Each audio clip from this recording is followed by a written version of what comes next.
Bonjour à tous, bienvenue à notre méditation quotidienne. Et bien depuis hier, nous avons commencé une nouvelle série de méditations dans le livre du prophète Ésaïe, un livre de l'Ancien Testament, un livre prophétique, un livre qui nous parle à profusion du Messie à venir, de l'élu de Dieu, celui qui a reçu l'onction pour sauver son peuple.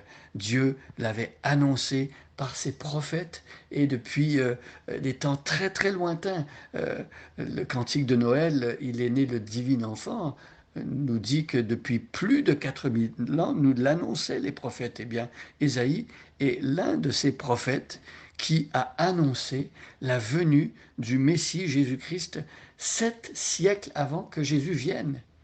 C'est extraordinaire de penser que Ésaïe a parlé de Jésus qu'il ne connaissait pas. Sous l'inspiration du Saint-Esprit, il l'a décrit d'une manière tellement précise que c'est comme s'il avait le Messie devant ses propres yeux. Eh bien, personne ne peut parler de cette manière à moins qu'il soit euh, euh, euh, euh, éclairé par le Seigneur, à moins qu'il soit inspiré par Dieu. Et c'est bien ce qui s'est passé pour Ésaïe. Alors nous avons commencé à méditer les 4 premiers versets de ce chapitre 9 d'Ésaïe. C'est un grand passage messianique qui nous parle du Messie, du Christ. Et donc je lis des versets 1 à 4 et je vous invite à aller prendre votre Bible, votre Ancien Testament, de regarder, de trouver le livre d'Ésaïe. Dans certaines traductions, on l'appelle Isaïe avec un I, d'autres traductions le nomment Ésaïe avec un E, mais c'est le même personnage, c'est le même prophète, un prophète qui travaillait dans le temple de Jérusalem. C'était un prêtre et c'était aussi un prophète. Donc, je lis les versets 1 à 4. Le peuple qui marchait dans les ténèbres verra briller une grande lumière, elle resplendira sur ceux qui habitaient le pays dominé par d'épaisses ténèbres. Ô Éternel, tu fais abonder l'allégresse, tu fais jaillir une très grande joie, et l'on se réjouit devant toi tout comme au temps de la moisson, ou comme on crie de joie lors du partage d'un butin, car le joug qui pesait sur lui, le bâton qui frappait son dos, le gourdin de son oppresseur, toi tu les as brisés, tout comme au jour de la défaite de Madian. Toute chaussure de guerrier qui martèle le sol, et tout marteau que l'on a roulé, tout manteau que l'on a roulé dans le sang, seront livrés aux flammes pour être consumés. On arrête au verset 4 et on revient au verset 1 qu'on a vu hier. Nous avions vu hier que ce passage nous annonce de grandes nouvelles. Imaginez la joie, un peuple qui marche dans les ténèbres, dans la noirceur, qui ne sait pas où aller, qui ne distingue pas sa gauche de sa droite, qui risque de se faire mal. Un peuple qui est dans les ténèbres, eh bien, il y a une annonce extraordinaire. Dieu dit que ce peuple ne restera pas dans la noirceur pour toujours. Ce peuple va voir une grande lumière. Il y a une grande lumière qui va illuminer ce peuple. Quelle joie!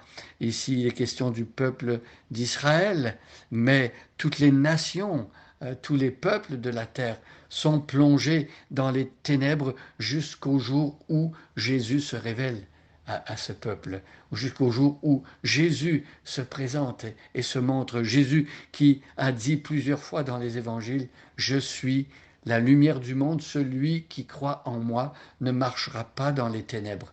Mes amis, si vous voulez abandonner les ténèbres, si vous voulez découvrir la lumière, tournez-vous vers Jésus. Jésus est la lumière du monde. Et donc hier, nous avions vu que cette bonne nouvelle était annoncée au peuple de Dieu et Dieu exhorte son peuple à ne pas rester dans les ténèbres. Alors le verset 2 continue. Ô Éternel, ici il est question du nom de Dieu, du nom révélé à Moïse, le grand je suis, le tétragramme Y, euh, WH, les 4 lettres du tétragramme. YHWH, Yahweh ou Jéhovah, certains le nomment comme ça. On ne sait pas en fait comment se prononçait ce nom-là parce que dans les textes manuscrits, il n'y avait pas de voyelle. Alors on a essayé de dire que c'était Jéhovah en prenant le nom d'Adonai ou de Yahweh, euh, mais on n'en sait rien, on ne sait pas comment les Juifs prononçaient ce nom de Dieu, parce que pour les Juifs, prononcer le nom de l'Éternel, c'était sacré, on n'osait même pas prononcer ce nom-là. Et lorsqu'on arrivait et qu'on écrivait les manuscrits, on arrivait au nom de Dieu, eh bien on s'arrêtait et il y avait une attention particulière lorsqu'on écrivait ce nom de Dieu, parce qu'il est sacré. Donc, ô Éternel, on parle du Dieu de l'Alliance, tu fais abonder l'allégresse. Mais pourquoi donc le peuple de Dieu est dans l'allégresse, ce peuple qui était autrefois dans les ténèbres? Ben justement, parce que la lumière est venue, et avec la lumière est venue aussi une très grande joie. Mes amis, quand la lumière vient, si la lumière, dans un premier temps, nous montre nos péchés, nous montre nos travers et ce qu'on a fait de mal, eh bien, ce n'est pas pour nous attrister, c'est pour produire la repentance. C'est pour que cette tristesse, selon Dieu, se transforme en joie lorsque nous aurons confessé nos péchés à Dieu, lorsque nous lui aurons avoué le mal qu'on a fait, les torts qu'on a commis, et Dieu va nous pardonner, et cela va produire une très grande joie. Tu fais jaillir une très grande joie, voyez, parce que Dieu se révèle, parce que Dieu vient avec sa lumière, et l'on se réjouit devant toi, tout comme au temps de la moisson.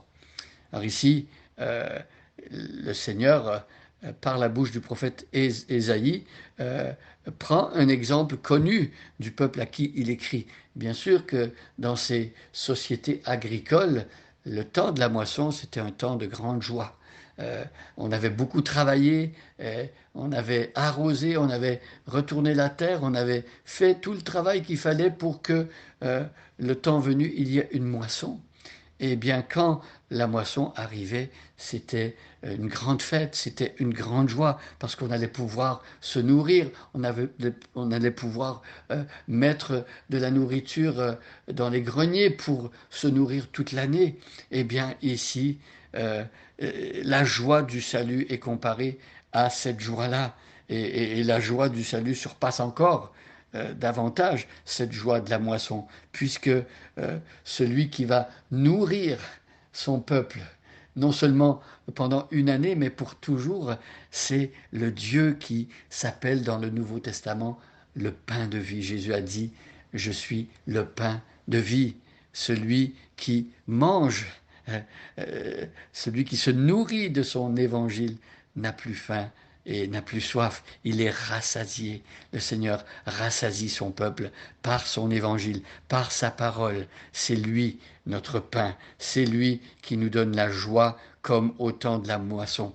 Nous remercions aujourd'hui le Seigneur parce que il est venu avec sa lumière, il nous a révélé son évangile et il fait déborder notre joie parce que en lui nous avons la nourriture, nous avons de quoi soutenir la vie. Il nous a sortis des ténèbres et il nous a donné la vie en abondance. Que nous soyons remplis d'allégresse en réfléchissant à l'évangile de Jésus-Christ. Bonne journée à chacun et à chacune et soyez bénis.